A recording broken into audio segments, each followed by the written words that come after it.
How to update iPhone apps without an Apple ID password. Looking for a way to update apps on your iPhone without entering your Apple ID password? Here are two methods you can try. First, open the App Store on your iPhone and tap your profile picture in the top right corner.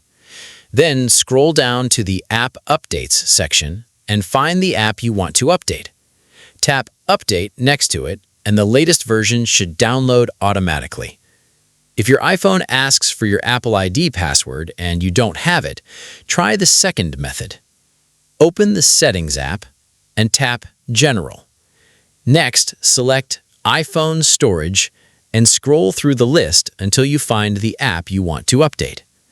Tap the app, then select Offload App and confirm your choice.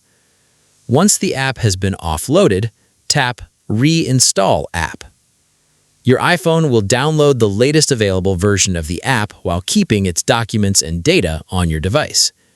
You can repeat these steps for any other apps you need to update. And that's it. That's how you can update your iPhone apps without manually entering your Apple ID password.